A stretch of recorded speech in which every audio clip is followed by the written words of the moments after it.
Olá, esse é seu canal Chegou a Hora e estamos estudando uma série que tem como título principal Alusões, Imagens e Símbolos. Como estudar a profecia bíblica. O título de hoje é Para quem o fim tem chegado. É para você e para mim, não é verdade? E se você já gostou do título, deixa aí o seu like. Se não se inscreveu, se inscreva no canal Chegou a Hora, porque esse é o canal para quem o fim tem chegado, tá bom? Me ajude a espalhar essa mensagem a mais pessoas, como sempre fazemos, né? Bom, antes do estudo da Bíblia Sagrada, eu sempre digo que a gente tem que orar e pedir sabedoria a Deus para o entendimento de Sua palavra. Então, ore comigo. Querido Pai Celestial, louvamos o Teu nome porque o Senhor é bom e a Tua misericórdia dura para sempre. Estamos iniciando mais um estudo da Bíblia Sagrada e, por favor, nos dê entendimento e sabedoria por meio do Espírito Santo. Abençoe a cada um neste momento. Eu te peço em nome de Jesus. Amém. Bom, aqueles que têm estudado comigo aqui no canal Chegou a Hora sabem que estamos sempre estudando as profecias da Bíblia Sagrada, especialmente aquelas que tratam do tempo do fim, como Daniel, Apocalipse. Nas últimas lições desse trimestre, vamos justamente falar sobre profecias do tempo do fim. O nosso tempo, né? Chegou a hora. Eu tenho dito a vocês que a Bíblia é a história do nosso planeta. Colocada assim numa linha do tempo, como eu faço no meu canal, não é? Temos um vídeo aqui chamado A Linha do Tempo, acesse lá. Através da revelação bíblica, sabemos que mesmo antes da criação do planeta, houve uma rebelião no céu. O livro do Apocalipse informa que esse anjo foi lançado na terra. Ele enganou a Eva usando uma serpente como médium e daí em diante passou a enganar toda a terra. Em Apocalipse 12, ele é chamado de dragão, antiga serpente, diabo e Satanás. Essa é a história do grande conflito do universo entre Miguel e o dragão, entre Jesus e Satanás. Aliás, eu recomendo outro vídeo aqui no canal Chegou a Hora, chamado A Linha do Tempo do Apocalipse. Se você não assistiu ainda, procure lá e assista. Mas antes de irmos para o nosso primeiro tópico, vamos dar uma olhada no nosso verso para memorizar. Está em 1 Coríntios, capítulo 10, versos 11 e 12. Diz assim: essas coisas aconteceram com eles para servir de exemplo e foram escritas como advertência a nós, para quem o fim dos tempos tem chegado. Por isso, aquele que pensa estar em pé, veja que não caia. Então essas coisas foram deixadas para nós que estamos vivendo no tempo do fim. O primeiro tópico tem como título A Ira do Cordeiro. A Ira do Cordeiro. Vamos olhar em linhas gerais a linha do tempo da Bíblia, lembrando sempre que a Bíblia nem sempre segue uma ordem cronológica em suas revelações, não é? Lá em Apocalipse, capítulo 12, versos 7 a 9, mostra como esse grande conflito tem início ali no céu. Na verdade, aparece em Apocalipse 12, já no comecinho, e depois 7 a 9 diz que esse conflito veio até a terra. Depois temos a criação da terra, que ocorreu aí cerca de 6.000 anos atrás, de acordo com a cronologia da Bíblia. Nós temos essa descrição da criação lá em Gênesis, no capítulo 1, no capítulo 2, né? E aí nós temos o pecado, que ocorreu na Terra também, aí cerca de 6.000 anos atrás, não sabemos exatamente quando tempo o povo, ou a humanidade, que na época era só Adão e Eva, permaneceram dentro do Jardim do Éden, mas ficaram ali, quem sabe, um pouco de tempo e vem o pecado, está em Gênesis capítulo 3. Mas já havia um plano da redenção, delineado por Jesus Cristo, delineado pelo Criador. E o plano da redenção é que um dia Jesus esmagaria a cabeça da serpente, a cabeça de Satanás, né? Então, 4.000 anos depois da criação, aproximadamente, Jesus veio a essa terra e morreu por nós, no ano 31 da nossa era, cumprindo a profecia que tinha sido dada lá em Gênesis capítulo 3, verso 15. Percebo como Deus avisa, promete e cumpre, né? Realmente ele veio e morreu por nós. Também há uma outra profecia na Bíblia que mostra que haveria um julgamento.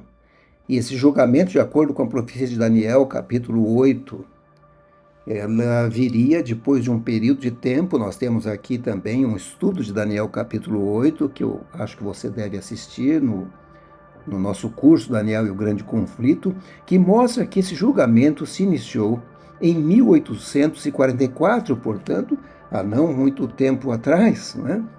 Quase 2000 anos depois da morte de Cristo, né? Um pouco menos. E depois desse julgamento, então virá a volta de Jesus. Na verdade, o livro Grande Conflito diz: quando o julgamento, o juízo investigativo, como é chamado, terminar ou se encerrar, Cristo virá. E nós estamos aguardando, aí estamos nesse meio de tempo entre o julgamento e a volta de Jesus. Saiba que qualquer momento o seu nome pode estar sendo passado lá nesse julgamento, ou o meu nome pode estar sendo passado nesse julgamento, né? E depois da volta de Cristo, o Apocalipse ainda descreve que haverá um período de 1000 anos, que nós chamamos de milênio. Esse período de 1000 anos, depois desses 6000 anos de pecado, seria uma espécie de sábado no céu, né? O 7º milênio, em que o Apocalipse diz que Satanás ficará sozinho aqui nessa terra, sem ter com quem tentar, não é? Os humanos estarão mortos, estarão ele e os seus anjos aqui presos, como se fosse uma prisão, porque não pode sair daqui, não tem ninguém a tentar, e a terra está destruída pelo resplendor da glória de Jesus. E os salvos? Os salvos são levados para o céu e passam esse milênio com Jesus Cristo, com os anjos, com o Pai, com o Espírito Santo, né? Lá na Nova Jerusalém, no céu. Vai ser um período que 1000 anos vai ser pouquinho, vai passar rapidinho para a gente, mas vai ser uma eternidade para Satanás, que vai estar preso aqui nesse período, não é verdade? E finalmente, depois do milênio, diz o Apocalipse, que Jesus volta à terra agora com a Nova Jerusalém. João diz: eu vi Jerusalém, a Nova Jerusalém, a santa cidade descendo do céu, né? Ela vem para a terra, mas ela ainda, antes de chegar na terra, existe ali todo alguns detalhes que não temos como falar agora, mas finalmente, depois do milênio, vem a destruição do mal. Nós já estudamos aqui sobre a segunda ressurreição, a ressurreição dos ímpios, né? Que ressurgem para receber o veredito e são destruídos pelo fogo, pelas chamas destruidoras, e recebem a morte eterna, não apenas eles, mas o diabo e seus anjos. E o livro do Apocalipse, ele é muito interessante, porque dentro do livro do Apocalipse nós temos os 7 selos. É uma profecia, né? A lição fala um pouquinho desse período dos 7 selos, mas muito rapidamente nós estudamos aqui também em algumas dos nossos estudos proféticos. Vamos estudar novamente mais detalhadamente mais à frente. Mas está ali em Apocalipse no capítulo 6. Então, esses 7 selos que aparecem aqui no livro do Apocalipse, capítulo 6, versos 1 até o verso 17, nós vamos ver que o capítulo 8 também tem um pedacinho dessa profecia, demonstra vários períodos da história da igreja no nosso planeta, desde a sua fundação por Jesus Cristo, simbolizado pelo cavalo branco, ali uma igreja pura, a perseguição simbolizada pelo cavalo vermelho. Depois nós temos ali as doutrinas escuras e pagãs começam a entrar na igreja, o cavalo preto, e finalmente a igreja parece que morre mesmo, é o cavalo amarelo, a cor da morte. Depois tem um período que nós já estudamos aqui, aparece também no Apocalipse, um período de 1260 anos, onde o povo de Deus é perseguido. E nós estamos vivendo aqui no meio do 6º selo, aguardando apenas o 7º selo, que é a volta de Jesus. Maranata, chegou a hora. Por isso que eu digo que estamos no finalzinho, né? Não tem muita coisa mais na profecia para se cumprir. E um texto que aparece, né, para a gente ler aqui no nosso estudo, está justamente dentro de Apocalipse capítulo 6, começando pelo verso 12, onde diz: e havendo aberto o 6º selo, olhei, e eis que houve um grande tremor de terra. O sol tornou-se negro como saco de cilício, e a lua tornou-se como sangue. E as estrelas do céu caíram sobre a terra, como quando a figueira lança de si os seus figos verdes, abalada por um vento forte. e o céu retirou-se como um livro que se enrola, e todos os montes e ilhas foram removidos dos seus lugares.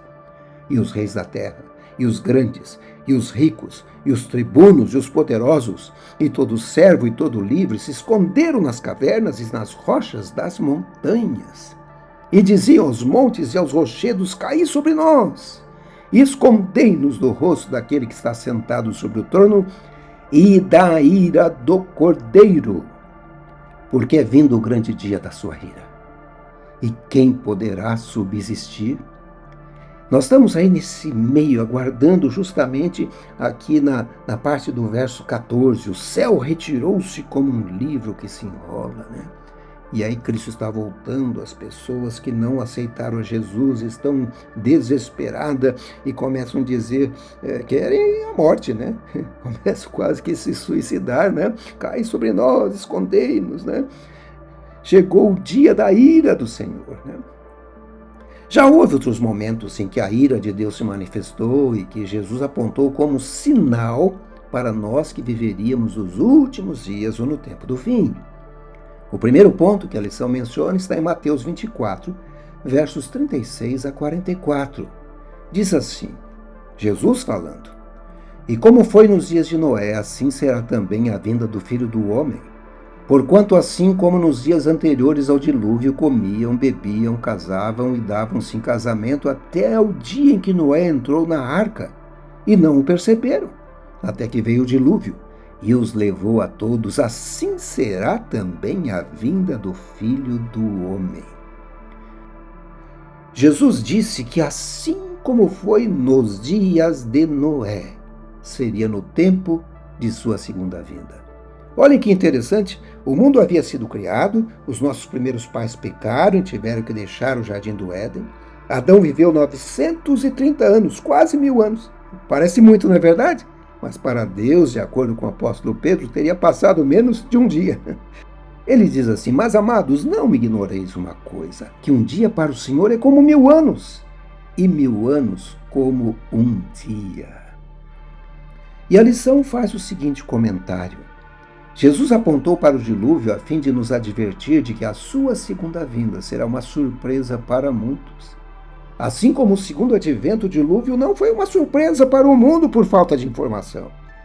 Noé pregou por 120 anos para o mundo que se recusou a crer. O profeta anunciou o que ocorreria, mas as pessoas simplesmente não creram. Na verdade, Deus apareceu a Noé quando ele tinha 480 anos de idade e lhe deu uma missão: contar a todos que o mundo seria destruído por um dilúvio. Deus avisou com 120 anos de antecedência. E Noé passa então a trabalhar naquele barco, naquele navio e a pregar. 120 anos avisando as pessoas de que o fim do mundo havia chegado. 120 anos se preparando de acordo com o que Deus havia lhe dito para fazer. E aí eu pergunto, será que a vinda do dilúvio foi uma surpresa? Não creio, né? Noé pregou 120 anos, se a gente colocar aí na cronologia, é mais ou menos aí do ano 2418 a.C. ao ano 2298 a.C., cerca de mais de 4.000 anos da nossa época, né? Atrás.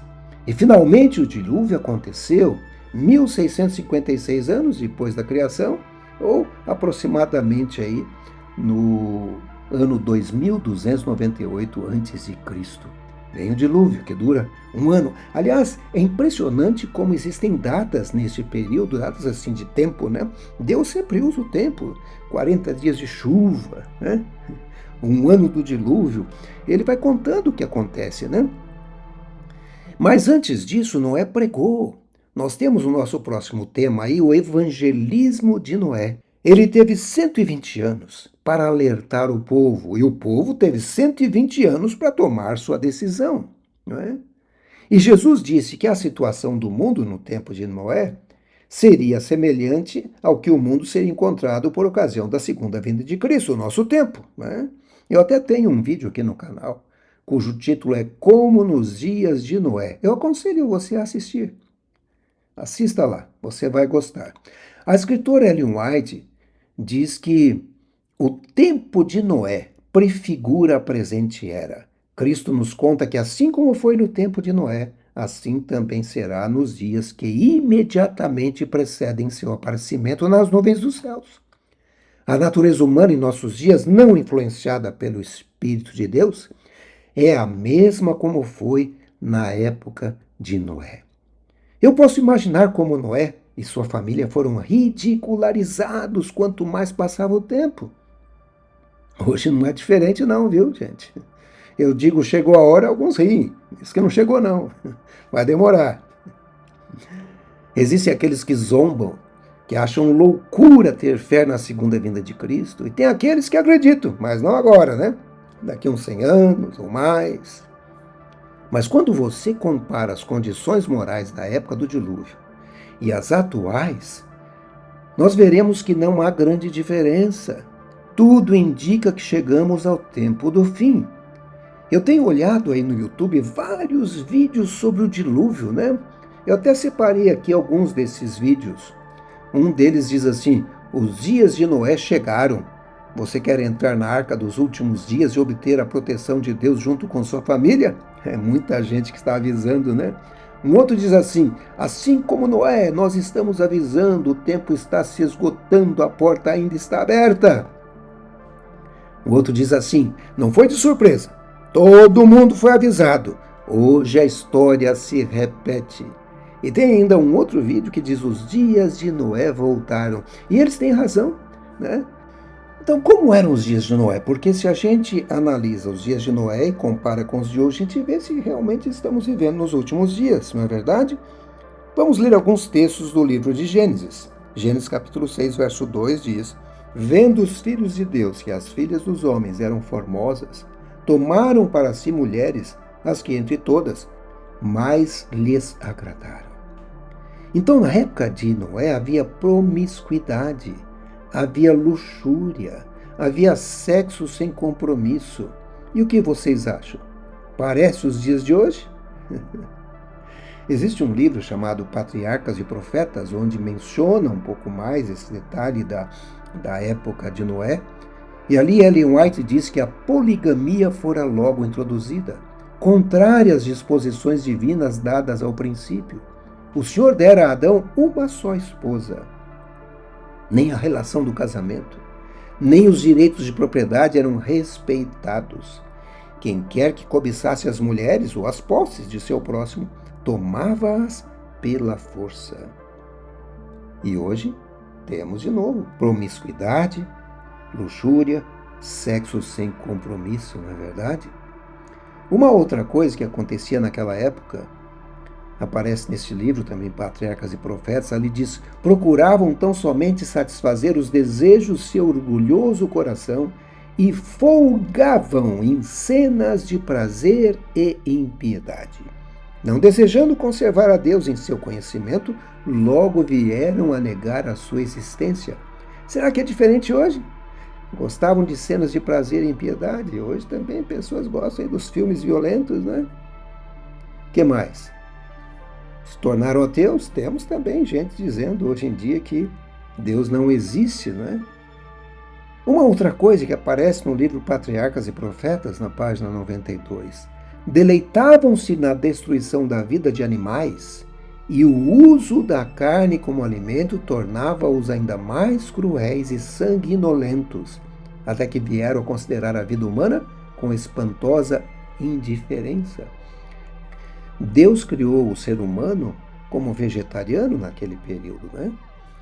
Mas o povo foi se indo para outro lado, né? Então agora eles começaram a caçar, né? Deleitavam-se na destruição da vida de animais e passaram a comer carne, né? Se tornaram carnívoros, se tornaram sanguinolentos, violentos mesmo, né?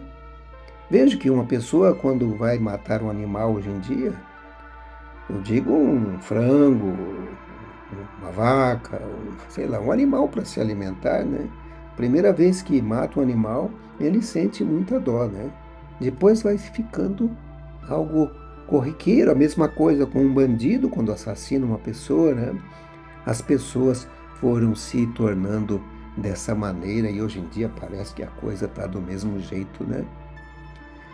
Agora, como serão os dias que antecederão a segunda vinda de Cristo? Ellen White, no livro Orientação da Criança, na página 440, ela diz: foi-me apresentado Romanos, capítulo 1, dos versos 18 a 32, como verdadeira descrição do mundo antes da segunda vinda de Cristo. Então, vamos ler aí esse trecho da Bíblia Sagrada, Romanos capítulo 1, 18 a 32. Ali diz: porque do céu se manifesta a ira de Deus sobre toda a impiedade e injustiça dos homens que detêm a verdade em injustiça. Olha aí, ira de Deus, de novo. Porquanto que de Deus se pode conhecer, nele se manifesta, porque Deus lhe manifestou. Porque as suas coisas invisíveis desde a criação do mundo, tanto o seu eterno poder como a sua divindade, se entendem e claramente se veem pelas coisas que estão criadas, para que eles fiquem inexcusáveis. Porquanto, tendo conhecido a Deus, não o glorificaram como Deus, nem lhe deram graças.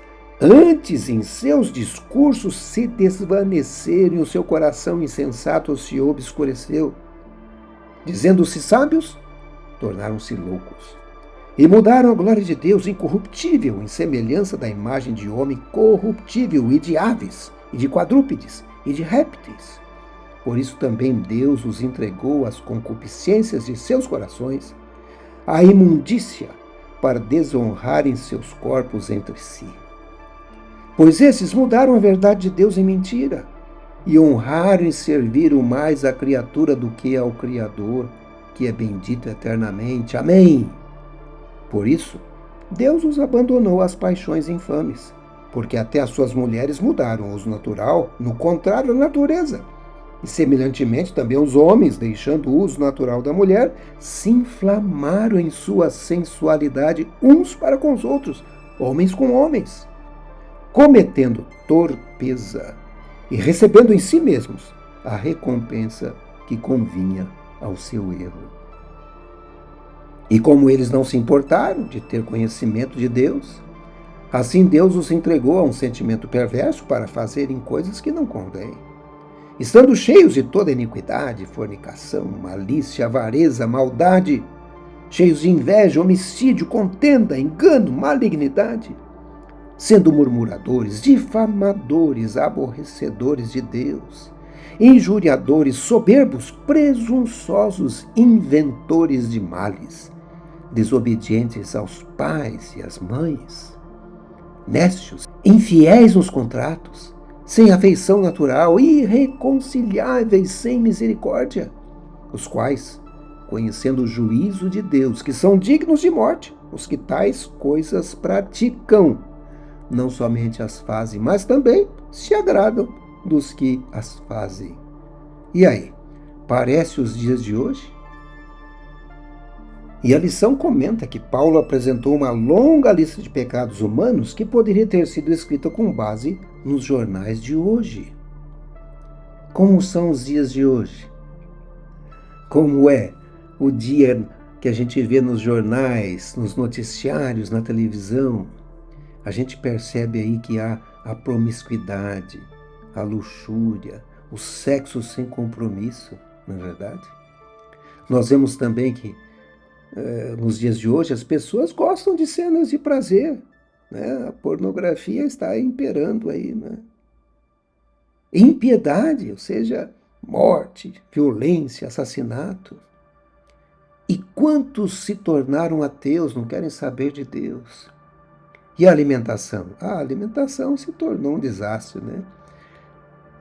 Você nem imagina quantos milhões de vacas e galinhas são abatidas por dia, e porcos, né, são abatidos por dia no mundo, né? A alimentação cárnea se tornou algo corriqueiro e a vida humana, então, perdeu o seu valor e a violência está em toda parte, infelizmente, né? Por isso que eu digo que chegou a hora, né? E assim como na época de Noé, um tempo que fechou a porta da arca, Diz a lição que chegará o momento em que se encerrará o tempo da graça, fechando-se a porta da misericórdia. E mencionando a parábola das 10 virgens, diz: as que estavam preparadas entraram com ele para as bodas e fechou-se a porta. Né? Encerrou a oportunidade. Em breve vai chegar esse momento, né? Nós conhecemos a história, apenas 8 pessoas se salvaram. Provavelmente milhões de pessoas foram destruídas pelo dilúvio por não acatarem a mensagem para o seu tempo. Morreram por não aceitar o meio de salvação proporcionado por Deus.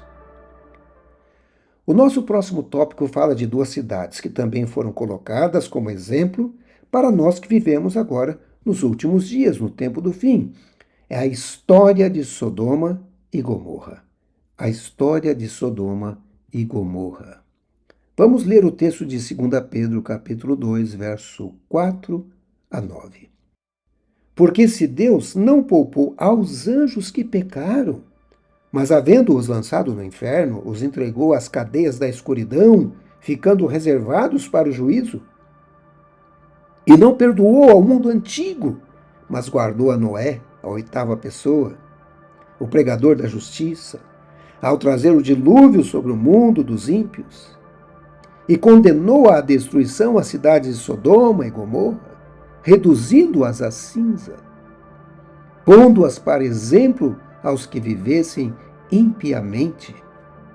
E livrou o justo Ló, enfadado da vida dissoluta dos homens abomináveis, porque esse justo, habitando entre eles, afligia todos os dias a sua alma justa, vendo e ouvindo sobre as suas obras injustas.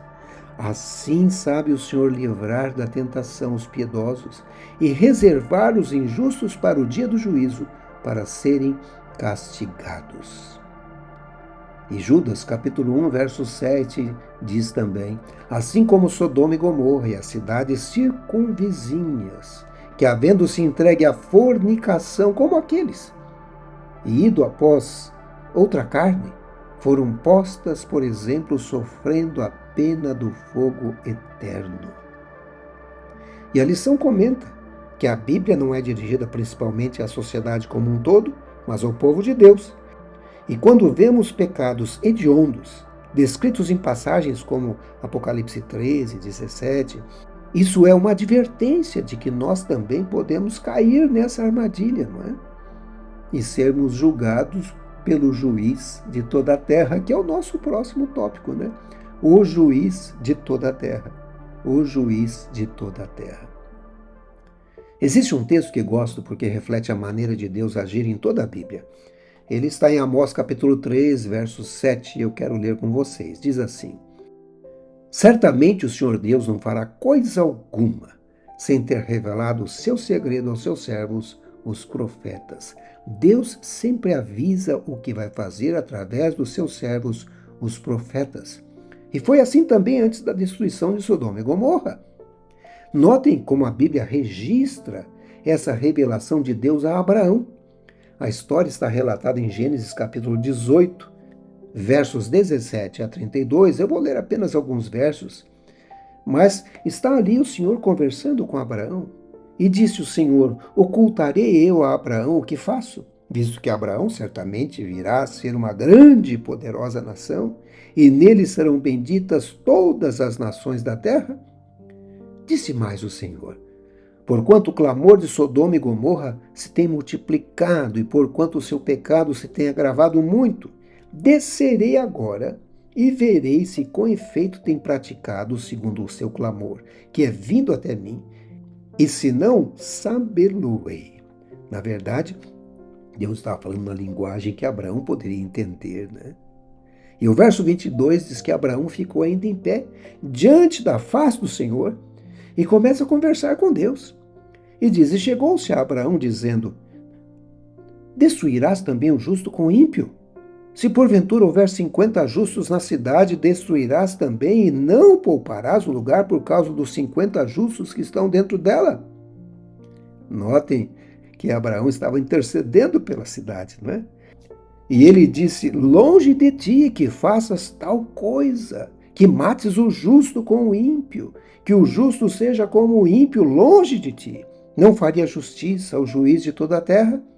Então disse o Senhor: se eu em Sodoma achar 50 justos dentro da cidade, pouparei todo o lugar por amor deles. É muito interessante ver Abraão negociando com Deus, intercedendo pelos habitantes da cidade de Sodoma. E conversa com Deus como se estivesse conversando com um amigo. Também devemos nos lembrar de como Deus compartilhou com Abraão o que iria fazer com Sodoma e Gomorra. Abraão intercedeu pela cidade e pelos justos que ali viviam. Será que também não devemos interceder por nossa cidade?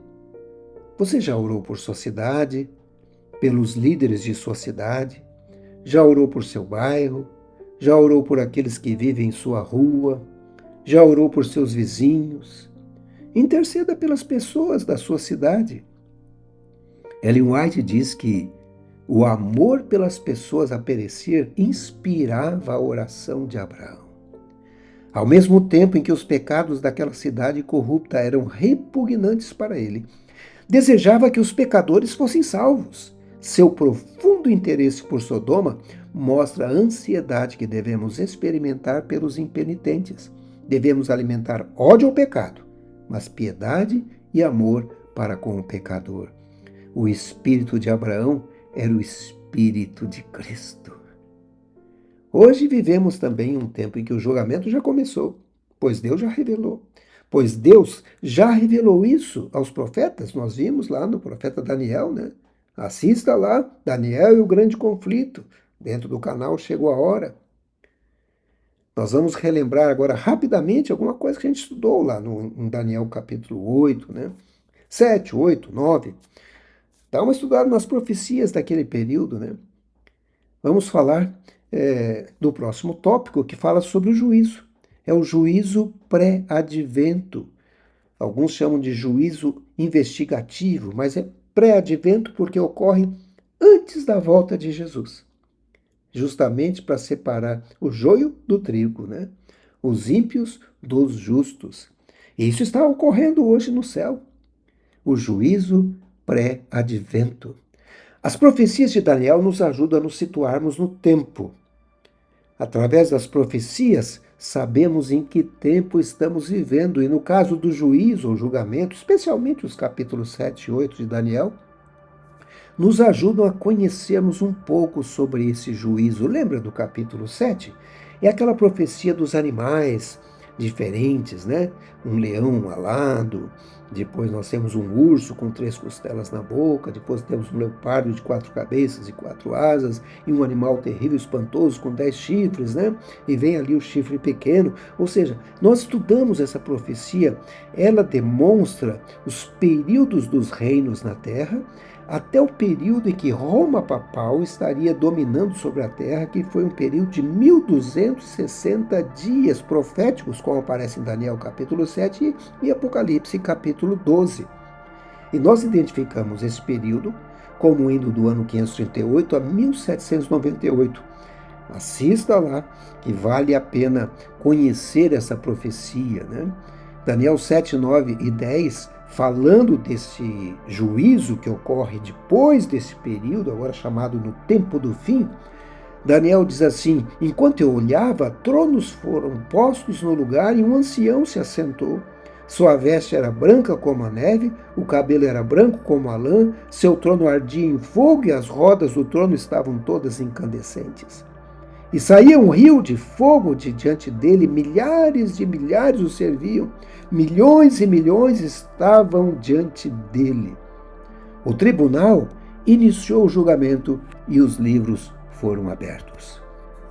Então Daniel dá aqui uma descrição do período do julgamento que ocorreria no tempo do fim, mas no verso 11 ele continua dizendo: continuei a observar por causa das palavras arrogantes que o chifre falava. Fiquei olhando até que o animal foi morto e o seu corpo foi destruído e atirado no fogo, e foi tirada a autoridade dos outros animais, mas eles tiveram permissão para viver por um período de tempo. E aí vem o verso 13. Na minha visão à noite, vi alguém semelhante a um filho do homem, vindo nas nuvens dos céus. Ele se aproximou do ancião e foi conduzido à sua presença. A ele foram dados autoridade, glória e reino. Todos os povos, nações e homens de todas as línguas o adoraram. Seu domínio é um domínio eterno que não acabará e o seu reino jamais será destruído. Nós vemos então em Daniel capítulo 7, justamente a sequência da história do planeta revelada a Daniel por Deus. O leão simbolizando Babilônia, que era a época de Daniel, ele estava em Babilônia, mas Deus foi revelando o futuro para ele. Hoje é o nosso passado, né? A Medopérsia, simbolizada pelo urso, a Grécia, simbolizada pelo leopardo, Roma, simbolizada por esse animal terrível e espantoso, os chifres na cabeça, simbolizando os primeiros reinos, a divisão do Império Romano. De um desses chifres surge o quê? Roma papal, né? Um chifre pequeno, com toda a sua descrição. Assista lá o vídeo sobre o chifre pequeno de Daniel capítulo 7, em um período exato que Deus determinou. E aí inicia o julgamento em 1844. Daniel revela que foram colocados tronos, inicia esse julgamento. E quando o julgamento terminar, Maranata, o que acontece? Chegou a hora! É o reino eterno de Cristo, né? O reino eterno de Jesus. Quando a gente coloca isso numa linha do tempo, e a gente vê um pouquinho mais à frente, nós temos aí os países divididos, né? Houve uma divisão do Império Romano no ano 476, né? E, na verdade, esses países nunca mais iriam se unir, como diz Daniel capítulo 2. Depois nós temos o período de Roma papal, que foi do ano 538, quando o bispo de Roma se tornou ali o Papa, né? Recebeu o poder e autoridade política também, e vai até 1798, quando ele é ferido. Ou seja, o general Berthier de Napoleão prende o papado. Então nós temos ali esse período, depois é restaurado, de acordo com Apocalipse capítulo 13, que diz que essa ferida seria curada. Aí inicia o período do julgamento. E no final desse período de julgamento, o que acontece? É a volta de Jesus. Nós estamos aqui nesse meiozinho aí, no período de julgamento. Maranata! Ah, o Senhor logo vem, não é? E a lição diz, a Bíblia destaca que a raça humana é julgada pelo Senhor. Deus há de trazer a juízo todas as obras. É o que diz o livro de Eclesiastes, né? Capítulo 12, verso 14. Paulo nos lembra que todos temos de comparecer diante do tribunal de Deus. Está em Romanos, capítulo 14, verso 10. Eu vou ter que comparecer, você vai ter que comparecer. Deus não precisa de registros para saber quem está salvo ou perdido, mas as criaturas têm perguntas. E agora Deus traz aos seres humanos a sua presença, ele abre os livros e permite que o seu povo veja tudo. Isso acontece justamente na época do milênio. E o grande conflito comenta os livros de registro no céu, nos quais estão relatados os nomes e ações dos homens, devem determinar a decisão do juízo. O profeta Daniel afirmou: foi instalada a sessão do tribunal e foram abertos os livros. Está lá em Daniel capítulo 7, verso 10, lemos agora há pouco. O escritor do Apocalipse, descrevendo a mesma cena, acrescentou: outro livro, o livro da vida, foi aberto. E os mortos foram julgados segundo as suas obras, conforme o que estava escrito nos livros. Está em Apocalipse capítulo 20, verso 12. Certamente alguns têm medo do juízo divino, mas eu devo lembrar a vocês que temos um bom advogado. Na verdade, o melhor advogado de todos. O apóstolo João diz: meus filhinhos, estas coisas vos escrevo para que não pequeis. E se alguém pecar, temos um advogado para com o Pai, Jesus Cristo, o justo.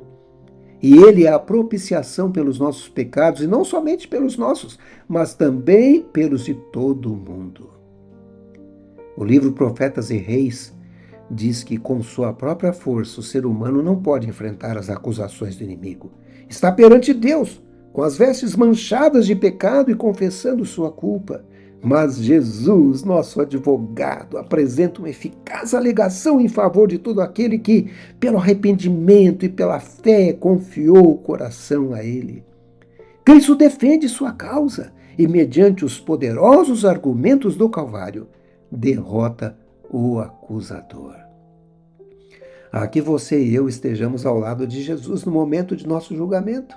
Confiemos nosso caso nas mãos deste advogado maravilhoso, Jesus Cristo. Vamos orar? Querido Pai Celestial, Pai de amor e de bondade, louvamos o Teu nome porque o Senhor é bom e a Tua misericórdia dura para sempre. Sabemos que somos pecadores, mas pela fé confiamos nos méritos de Jesus Cristo, nosso Salvador, e pela graça imploramos nossa salvação. Que o Espírito Santo nos transforme a cada dia. Mantenha os nossos nomes escritos no livro da vida do Cordeiro. Eu te peço em nome de Jesus. E você diz: Amém. Amém. Encerramos aqui o nosso estudo de hoje, mas eu peço que não se esqueça de curtir, acionar esse sino das notificações e aí, se ainda não se inscreveu no canal, por favor, faça isso agora, né? Vamos ajudar o canal a crescer. Uma outra maneira de abençoar uns aos outros é deixando o seu like, compartilhando esse vídeo com outras pessoas. Deixe-me fazer uma pergunta. Você está preparado para o juízo divino? Diga para mim aqui nos comentários o que você acha do julgamento de Deus. Lembre-se que nós estamos no final do tempo do fim. Por isso que eu digo sempre, chegou a hora da volta de Jesus, Maranata! Que Deus abençoe a todos, até o nosso próximo vídeo.